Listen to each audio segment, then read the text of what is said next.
Okay, we're back. It's forum to the Internet Governance and the WSIS Forum. I will switch to English now because this will be a panel held in English. We have simultaneous translation for our 500 fellows, mainly from Latin America, but from all over the world, because now we are virtual, and that gives us the opportunity to go beyond the borders that we could imagine in other schools that were face-to-face. So that's an advantage.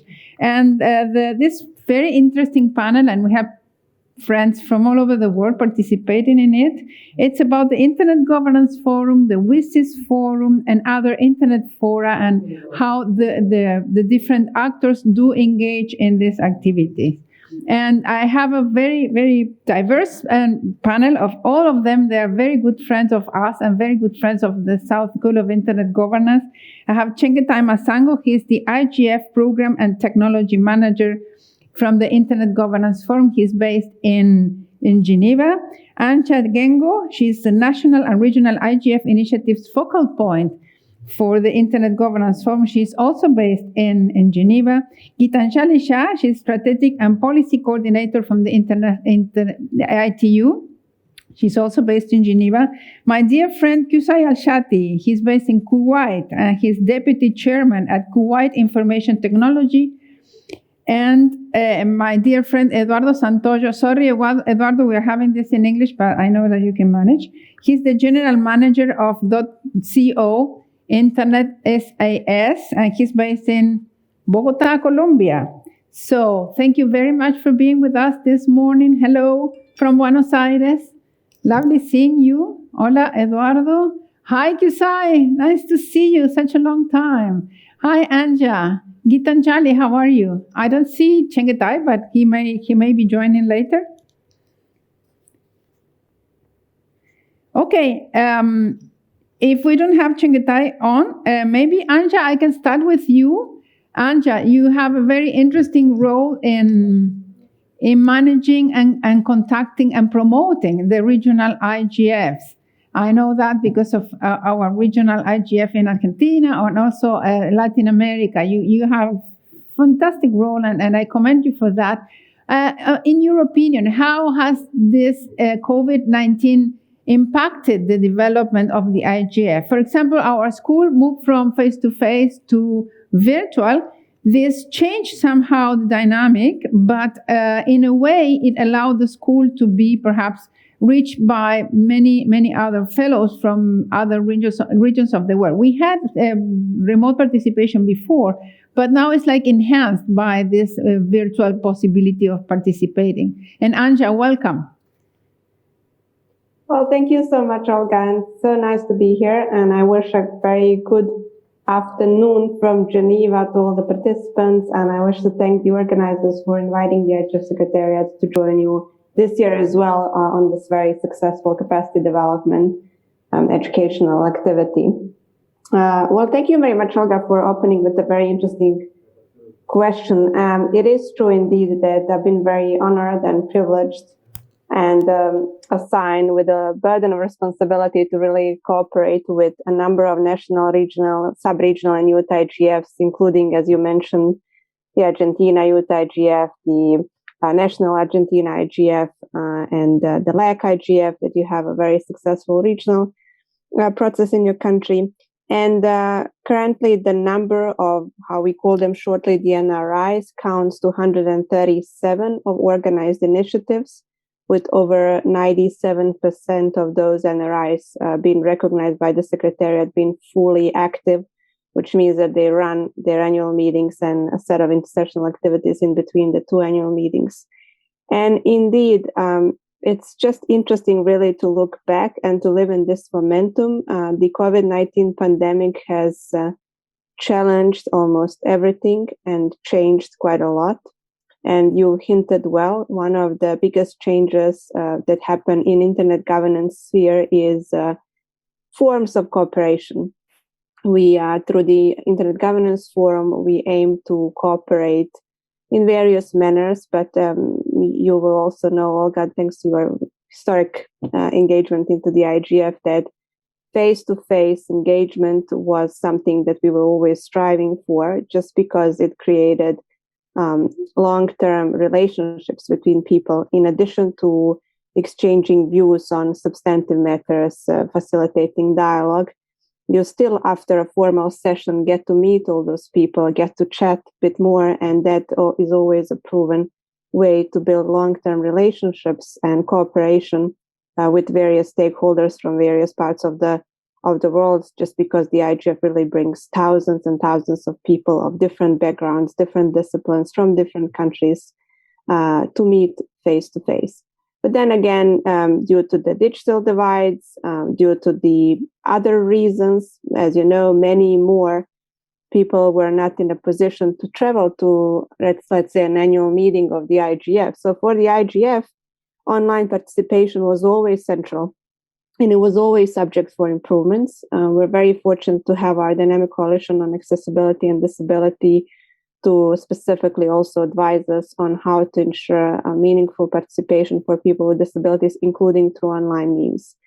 And who would really think that the so much investment that's been going on since the IGF's beginning, so since 2005-06, would really be critical last year?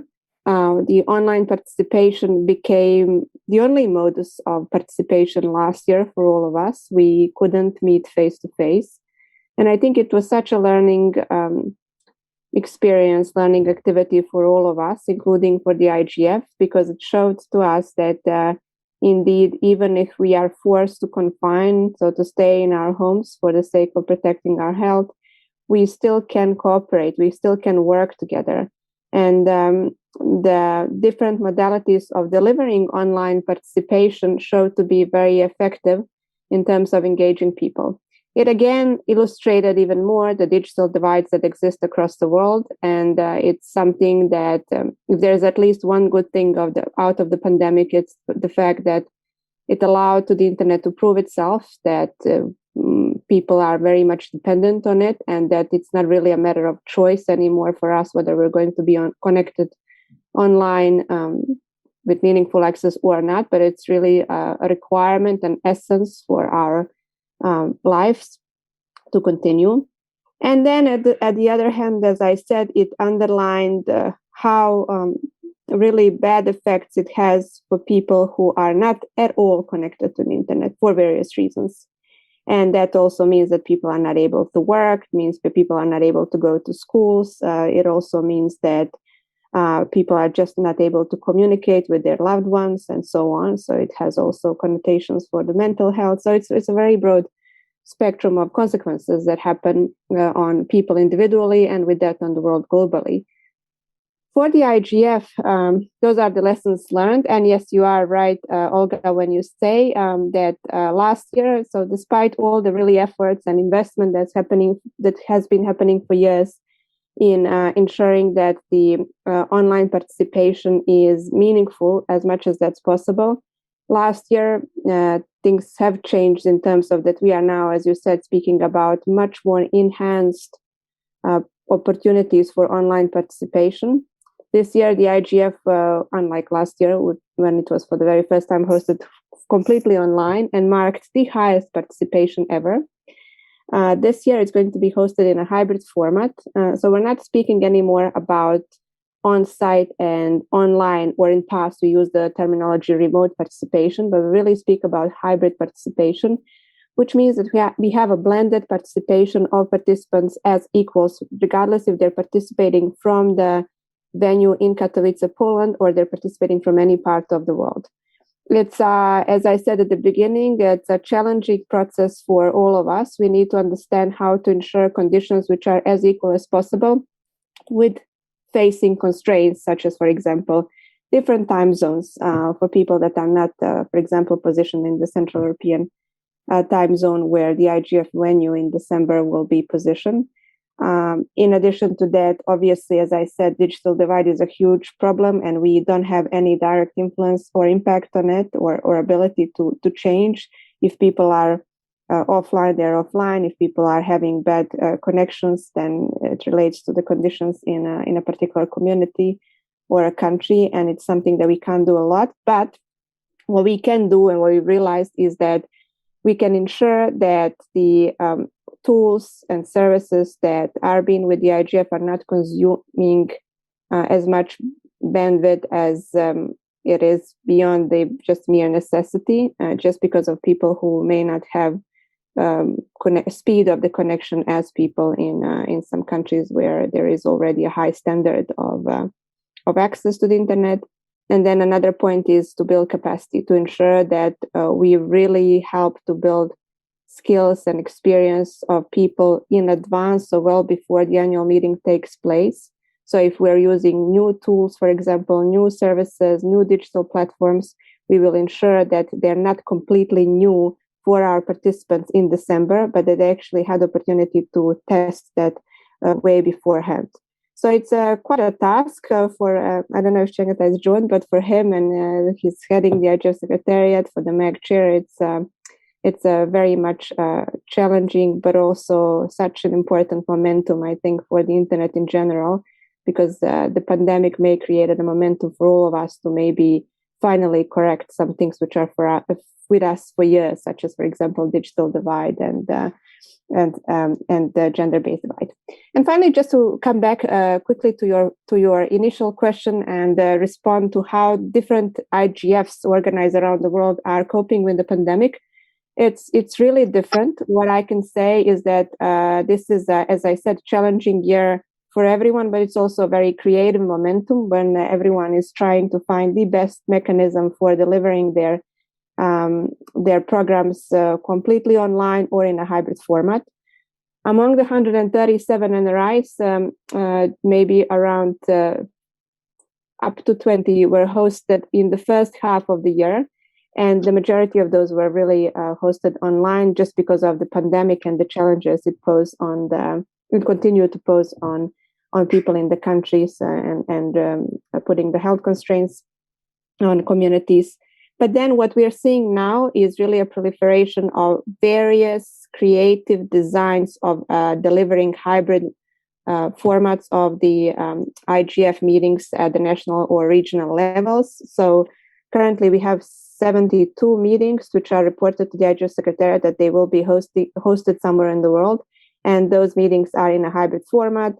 That means that they have a strong on-site component, but I'm going to dare to say even stronger online component, just because of the pandemic still being present in so many countries. Last year, we had countries which were completely COVID-free. For example, Vanuatu was a country where you had an on-site meeting, but it is so good that there's so much solidarity among the NRIs that's built, which speaks about how healthy the network is, that even those that were privileged, I guess, last year to organize their meetings completely on site, we're also working on advancing their online component and walking basically the same path of challenges as other NRIs which were challenged by the pandemic. And finally, it's not just the format, it's not just the process that's been changed and challenged by the COVID-19 pandemic. The IGF Secretariat saw a very clear shift in terms of the policy priorities across countries and regions through the NRIs, which were undoubtedly caused by the pandemic. So, for example, this year we're still conducting the research. So by December, we should have a research ready where we look at the sample of all NRIs, what they're discussing.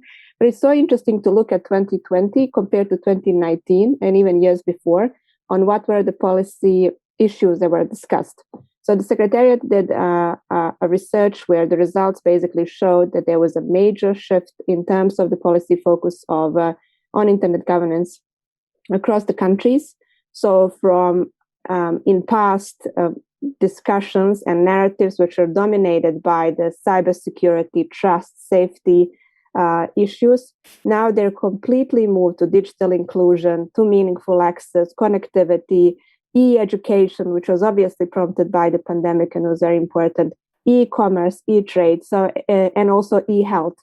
Interestingly enough, environment also really positioned very high on the agendas of the NRIs, and we are continuing to see that trend.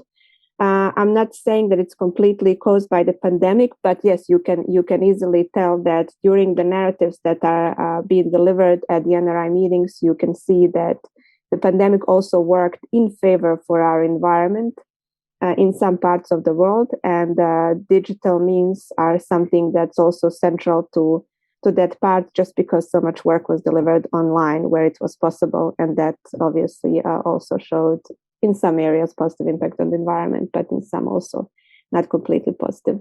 So those are the changes that we've saw, but I'm happy to continue discussing with you. Olga, and once again, thank you so much for a very good question and for having me here. Let me tell you that if the NRIs have a healthy network, it's because of your great work. I mean, you're instrumental in connecting them and let everyone know about different activities all over the world. So I commend you for that. I think you do a very good work. I have a question for you that maybe it's difficult to answer. Do you have any estimation of how many on-site participants could this IGF have? I myself would like to go. I have some doubts about the closing of the boundaries. This is what really worries me more. It's not that I cannot travel. I can travel, but I am afraid that if I go, I get stuck. And I could get stuck in Europe because my son is living there. But I have my mom that's very old and she is not in very good health condition, so I have to come back. So this prevents me of deciding if I go or not. This boundaries closing, sudden boundaries closing. Do you have an estimation? Maybe you don't, but perhaps a hunch of how many on-site participants from a percentage you could have in Poland? Thank you so much. Yeah, that's a very good question. And indeed, it's a central question also to our discussions and the management of our team led by Chengetai. So I can tell you that now looking at the registrations, we're very much encouraged by the numbers, especially compared to, let's say, this time of the year to our previous meetings. We are really seeing maximum number of participants registered around 2 months before the start of the meeting. So that speaks to us, obviously, in favor that people are eager to attend in person the IGF or from the venue in Katowice. But then again, as you said, Olga, I mean, registering is probably one, and then reality, obviously, such as the situation you explained, is something that's close to probably all of us. We have similar concerns and similar issues. We are very thankful to the Polish government, and I think that's what gives us confidence, and it should give confidence to people as well when traveling. The Polish government is very much dedicated to participants individually coming from various countries to ensure their smooth and safe, as much as that's possible, travel from their location in their home country to the Polish venue and back. That means, of course, that if you look at the host country website, that, for example, you would need to show the proof of certification, and that should clear your path toward traveling to Poland. But then, obviously, an issue is what if you're not vaccinated with a vaccine which is recognized by the European Union, which is currently the also process in Poland. And so what the Polish government, our host country, is now doing is trying to ensure that all WHO recognized vaccines are eligible to actually come to Poland. So that means also that eligible to board the plane, come to Poland, and then go back from Poland to their home countries. The venue is really a large venue. It can receive thousands and thousands of participants, and even with implementing, let's say, physical measures for physical distancing, it still can accommodate quite a large number of participants, more than what's an average number of participants at the IGF, which is around 3,000 people.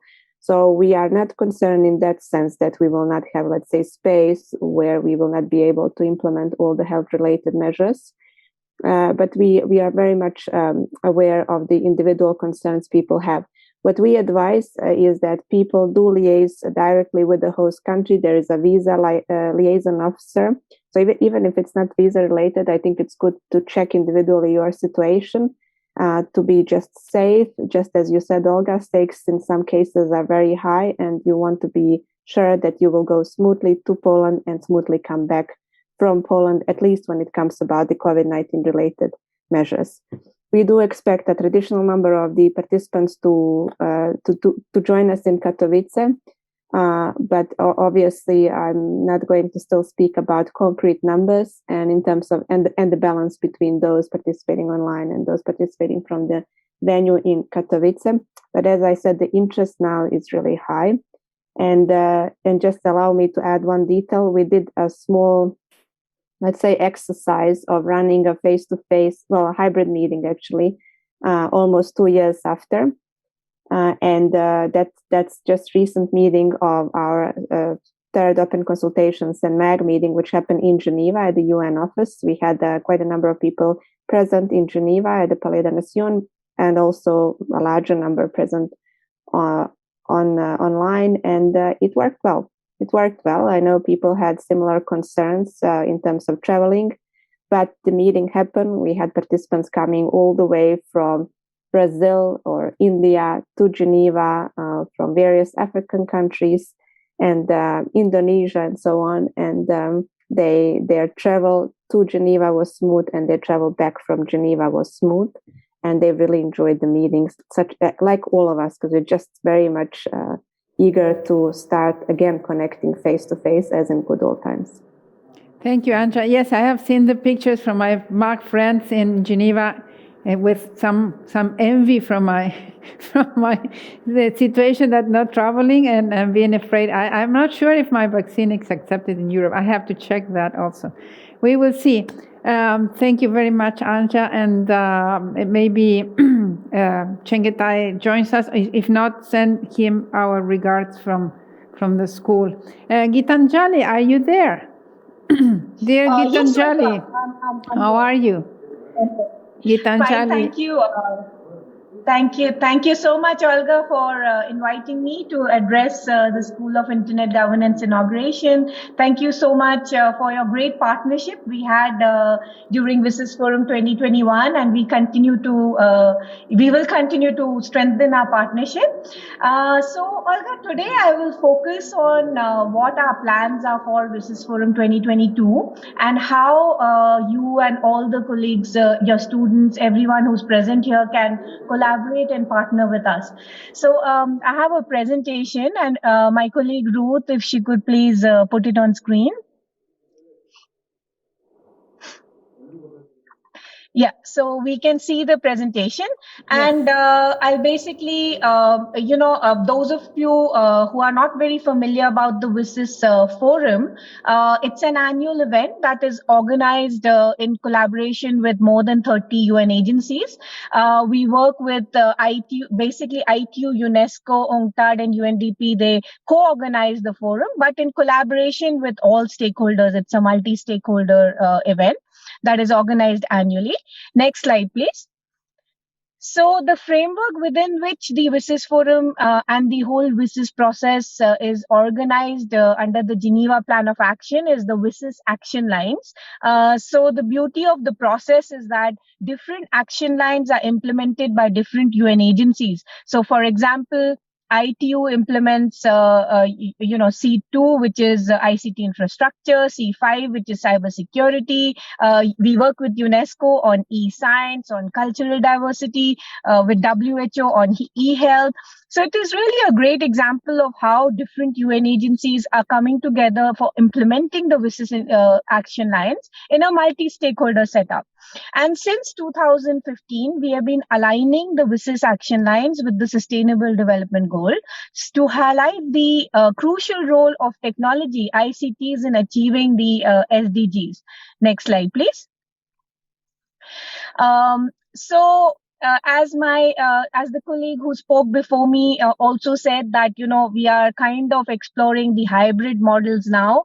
WSIS Forum is also held every year annually in Geneva. However, last 2 years, because of COVID-19, we had fully virtual WSIS forums, and the outreach of the forum was amazing.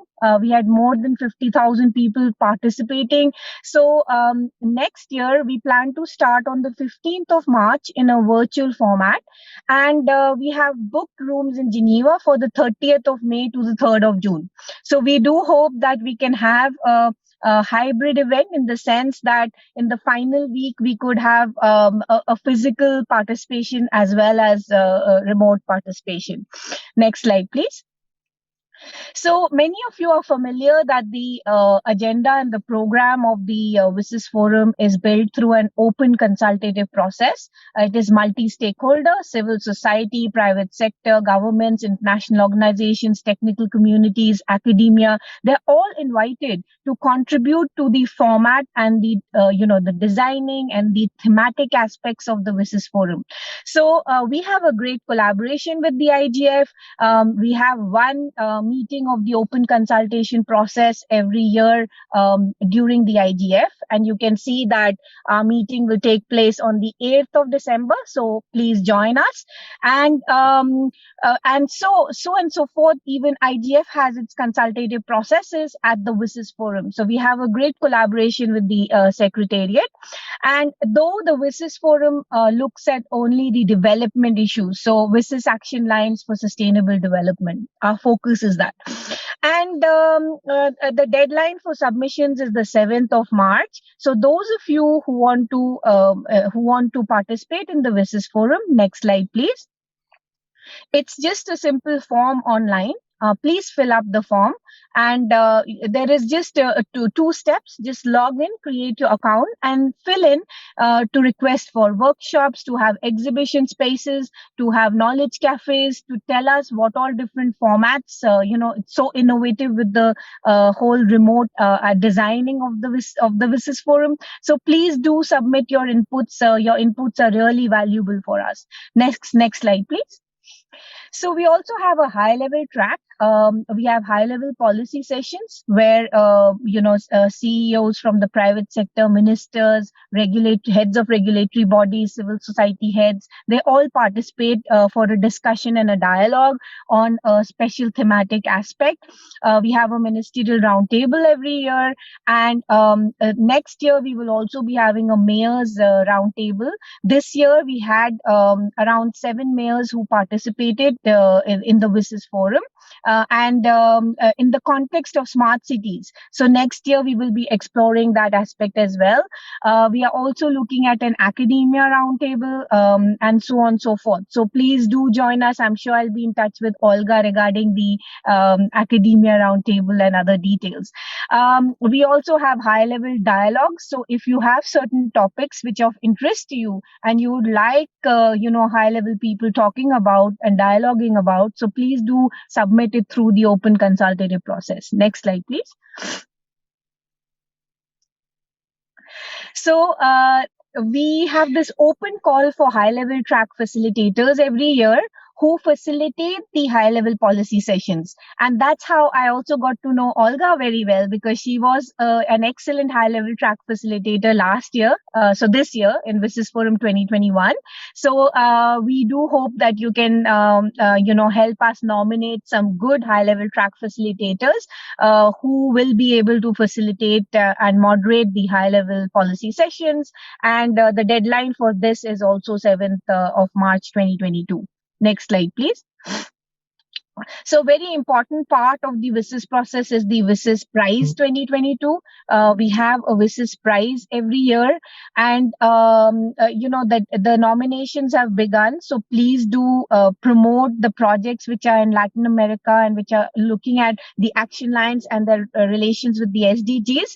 The deadline is 21st of January. We have excellent participation from Latin America. In fact, in the WSIS prizes, there are 18 prizes that are given in total, and there are 72 champions. So there are finalists as well. So please do nominate as many projects as possible. We encourage you to participate in the coveted contest of the WSIS prizes.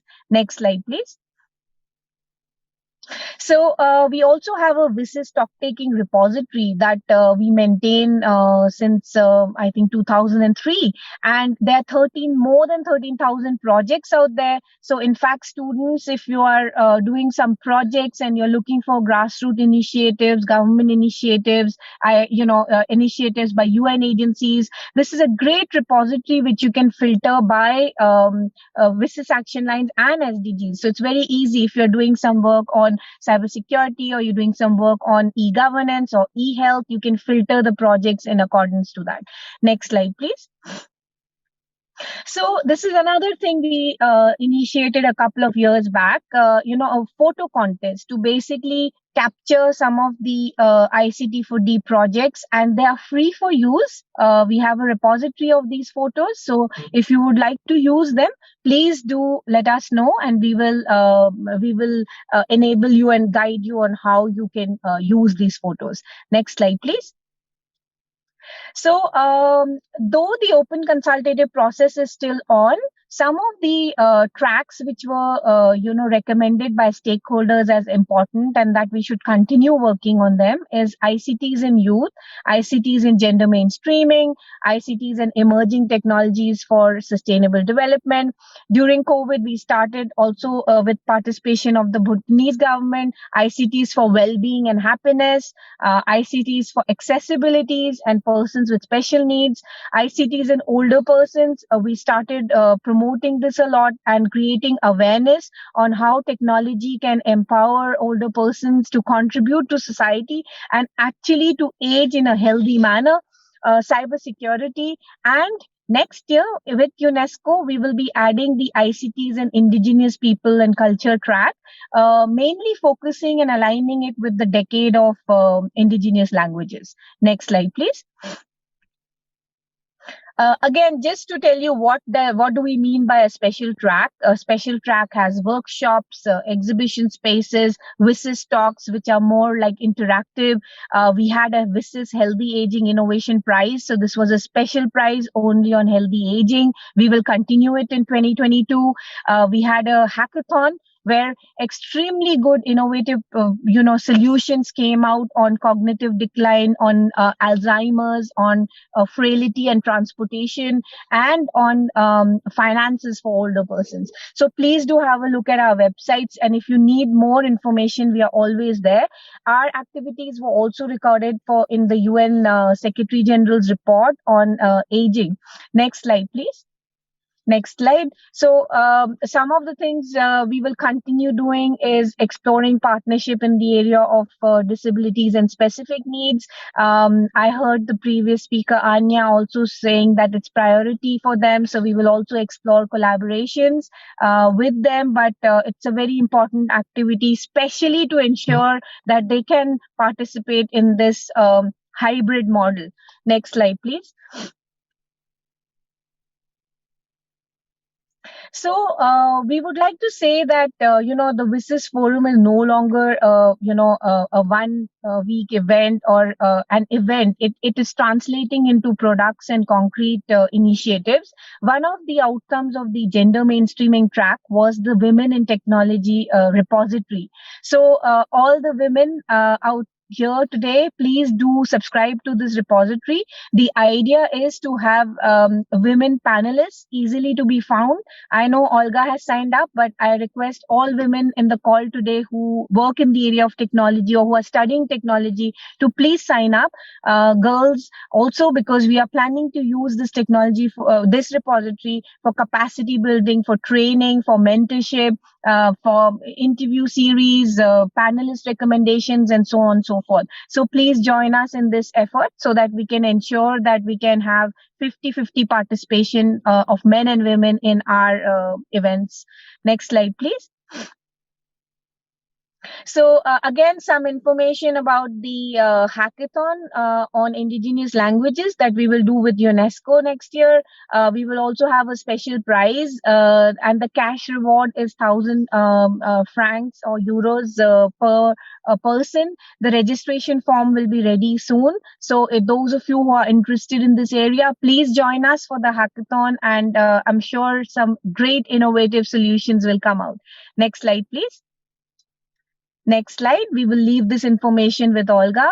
Now, I know that there are many young people in this call today, so we would like to highlight the role of our WSIS youth campaigners.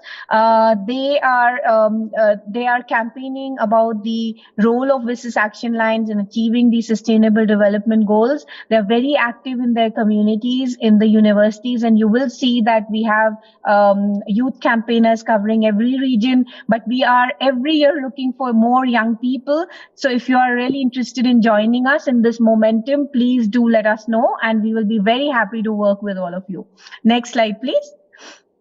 Of course, with all this that I mentioned, the WSIS Forum is an extra budgetary activity. So we do have partnership packages online. If any of you are interested in partnering with us, please do let us know. Next slide, please.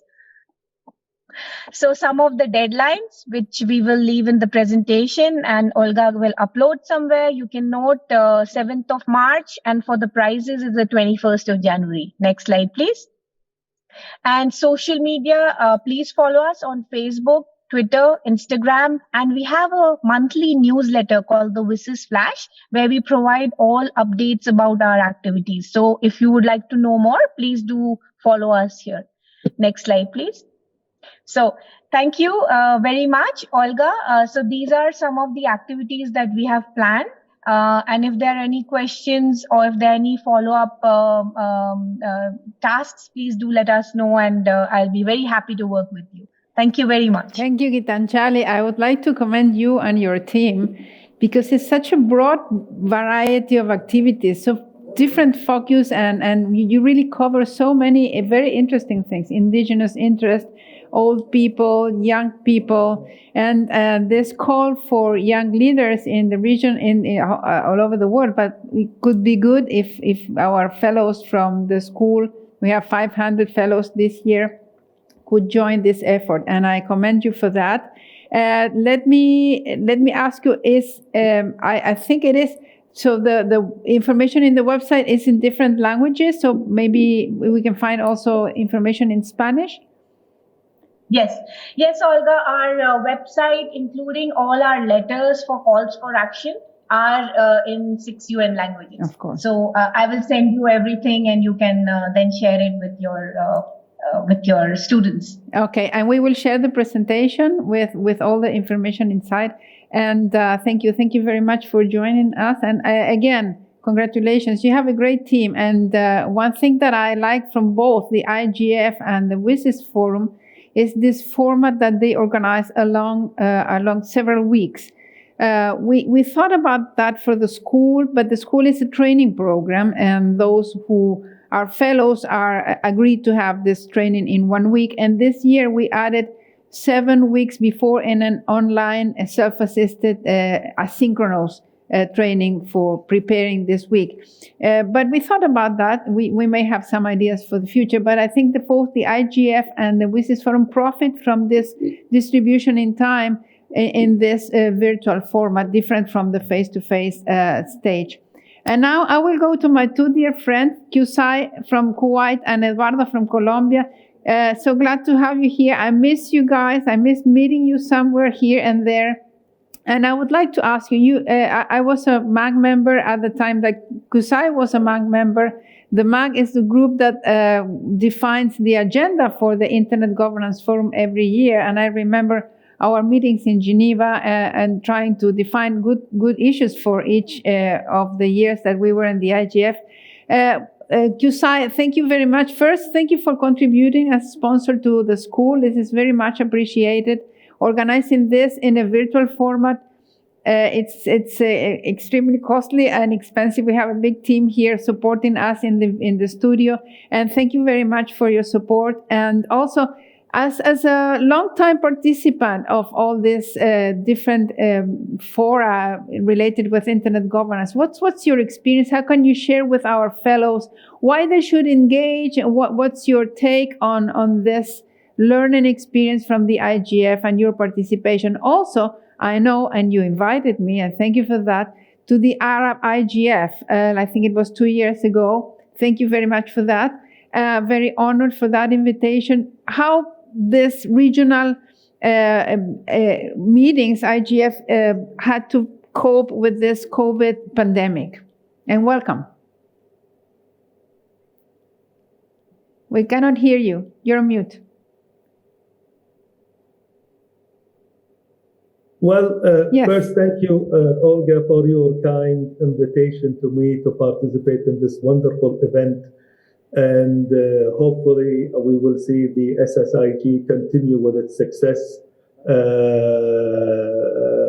now and then And really, participating in the global IGF was a learning experience for all of us.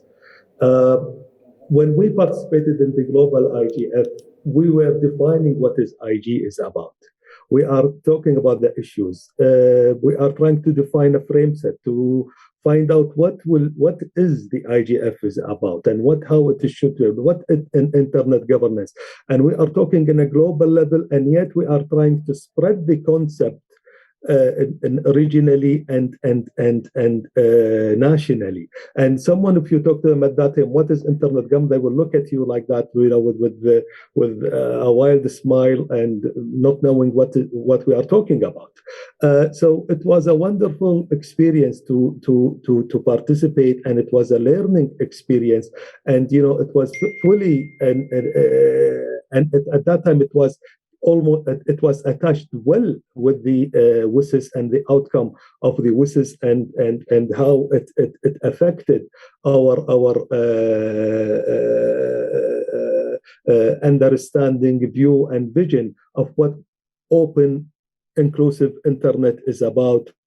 And how we differentiate it from ICT, from other parts of the ICT, and the indicator of the success of the internet governance and what we did at that time is how we see it now evolving into digital cooperation. So, in a nutshell, really, it was a learning experience.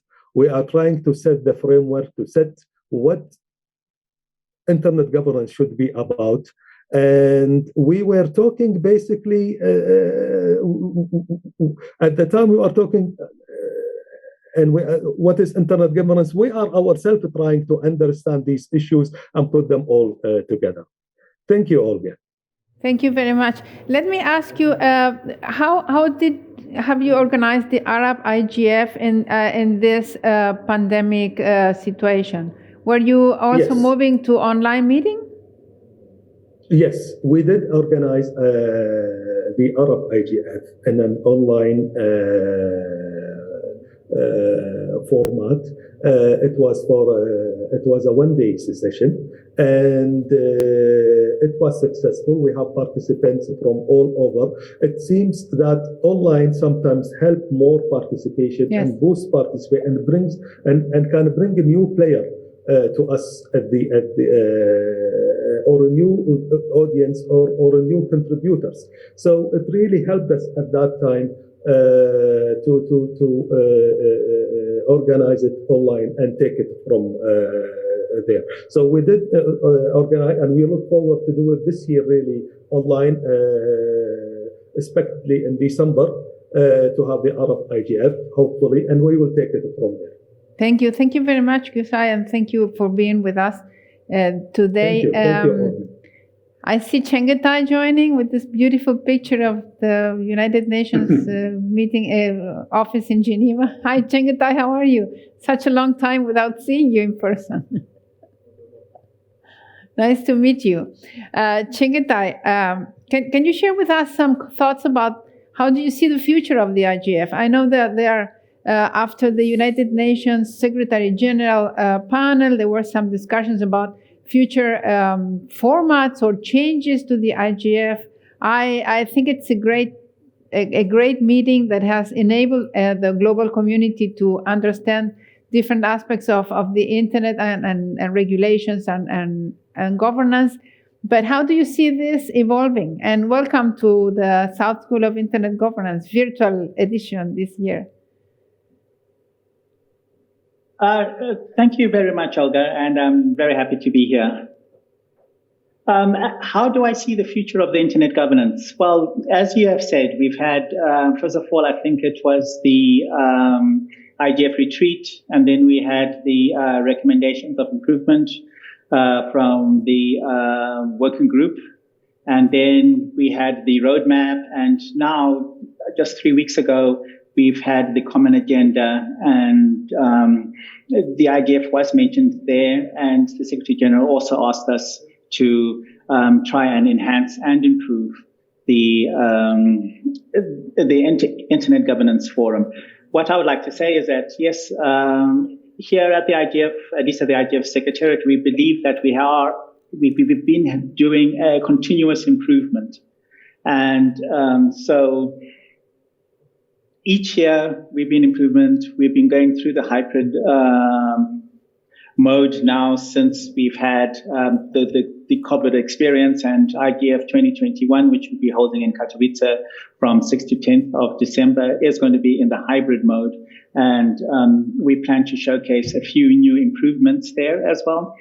As far as our activities are concerned, we are heavily into our investing more into our capacity building. We've got our parliamentary track as well, and we want to be more seen not just as a annual meeting, but as a year-long activities with intersessional activities as well, going towards what the Common Agenda has been talking about. They've been talking about putting women and children at the center. This year and last year, we've had a youth summit as well that we're going to be having this year at the IGF, and we've had year-long activities in this youth program, which I'm sure Anja can also touch upon. We've been trying to encourage people to make us a connector of people who need services, and to the service providers, connect them, and also going into the such areas such as environment. This is our second year where we have our policy network for the environment, and how internet governance does affect the environment, and what we can do to mitigate effects on the environment, and also to share information, because that's also part of the internet, storing, sharing information, best practices, etc. So going forward, I do see that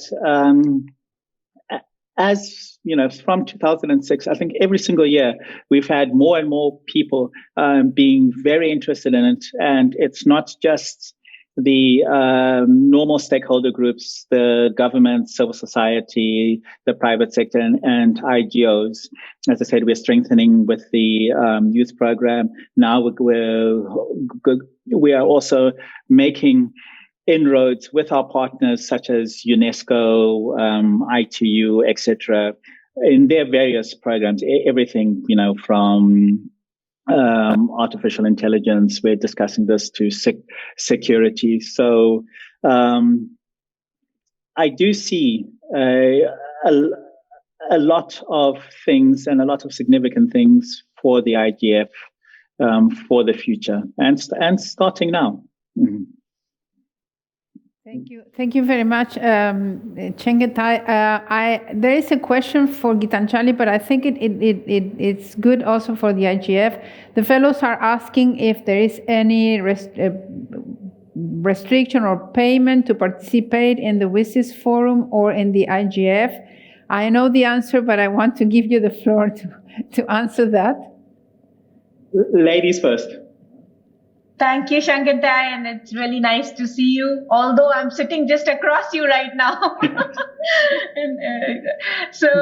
Yes, Olga, there is no fee. It's all free of cost. It's all based on collaboration. So and especially in this virtual format, we've been able to work and be productive with a lot of young people worldwide. Because they don't really have to come to Geneva and spend a lot of money here during the week as well. So we'll definitely be very interested in working with all the young fellows. It's free of cost. It's multi-stakeholder. Please just send us a mail, and we'll be happy to work with you in whatever is of mutual benefit. Thank you very much. Over to you, Chengetai. Thank you, Gitanjali. Yes, for us, same. There is no cost for participation. We, in fact, had a call for travel support that we had. Unfortunately, this has closed at the end of August. So we are sponsoring, I think the total number of people we're sponsoring is over 100 people to come to the IGF. And even if you cannot come to the IGF, we are arranging things like remote hubs And we are trying our best to sponsor these some of these remote hubs, either giving them money for a room and also for the internet costs, because we know if you are trying to follow something for 4 days, in some countries that cost is very expensive. So we're trying to mitigate some of that cost. But we are online. We're also doing things because we know, for instance, this year the IGF is in Katowice, but there may be some people in the Pacific Islands or in Asia who want to participate. They can still participate, and not just synchronous participation, real-time participation, but asynchronous participation. That if something is recorded in the morning, they can view it that afternoon, make comments, give in their input and suggestions, and we will also come in and collect that input and make it part of the summary report of that session. So we're doing a whole lot of things, just trying to lower the barrier of participation, be it money, be it time, or distance. That idea of capturing the comments from a different time, so that's very interesting. You know how much we are learning from this virtual new experience of meetings, and it's very challenging, but at the same time, it broadens very much the boundaries. Now, I would like to ask my dear friend Eduardo, we are speaking in English, but I know that you can handle that very well. What's your experience? I mean, I know that you're involved in the national IGF in Colombia, and you have organized regional IGF in Colombia. I remember that in Bogota. I think it was 2012 or 13. Very, very successful meeting that you were leading at that time. What's your experience in this internet governance process? I know you have been participating every year and from different roles and perspectives, but and you're a leading person in Latin America and in Colombia. Thank you, Olga, and good morning for everyone, or good afternoon for some of us in the meeting. And thank you for having me here and to let me to participate in this very important forum. It is important because it let more people know and be aware of what is discussing about when we are talking about internet governance. Since the very beginning, I'm being supportive of the idea to have a school like this one to help to spread the interest, to spread the speech of what internet governance is why it's important for everyone. In particular, I would like to answer your question, saying that, for instance, several things. The number of participants. In the best cases, I have been attending the IGF in a global space, no more than a dozen, probably 15 Colombians are attending the meetings, never more than 20. In the regional space, we can find probably 40 or 50 Colombians attending the meeting. At the national level, we could have 300 people attending the meeting. So there are much more impact in individuals having as local as possible the meetings. There are much more people directly impacted, directly involved in the participation, and directly involved also in the organization and the sponsoring process of these meetings, into knowing what is the discussions about, because there are other differences. For instance, here the difference that we have in Latin America than other countries, than other continents. We have almost share the same language.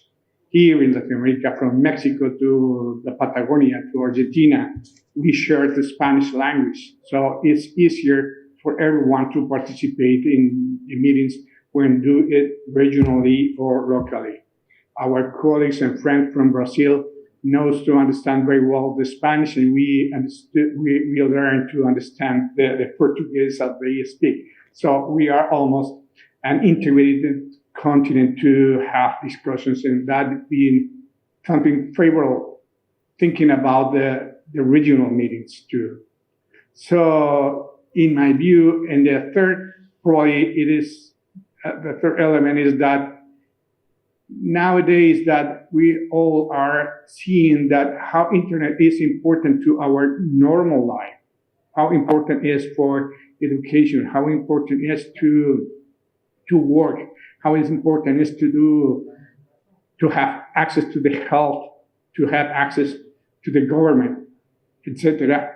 Nowadays, more important is to be aware of how have to be ruled, have to be governed, has to be managed the main internet topic. So, in my view, yes, there are many things that has been now increased the favorability to have local, regional, and global meetings on internet governance issues.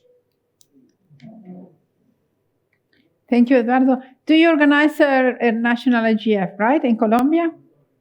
I participate in a group. We have in Colombia one organization, I'm going to say that as an organization called Mesa Colombiana de Gobernanza de Internet, which is, we have these set it since almost 8 years ago, probably.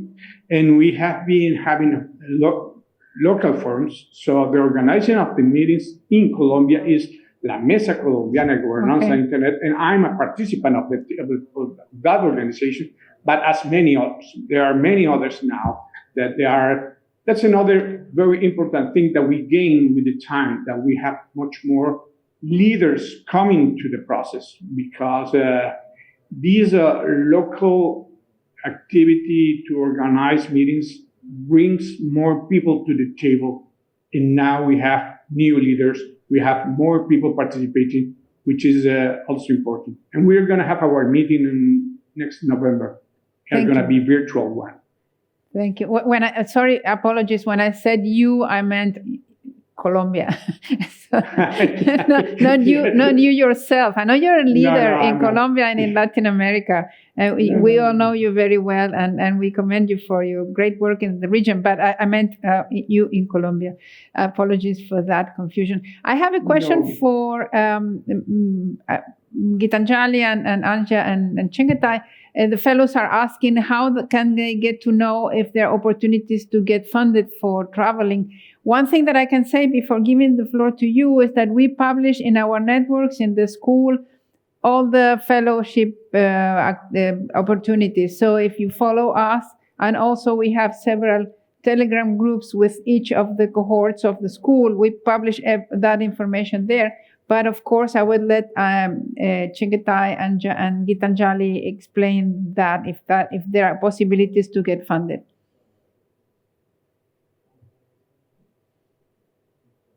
Anja? Thank you. Thank you, Chengetai. As Chengetai said, there were several possibilities for getting funding for the IGF. One included the IGF 2021 travel support, but unfortunately it closed end of August, and we received quite a high number of applications which are under clear consideration, and we're hoping to support as many people as possible coming from different regions, different countries of different backgrounds.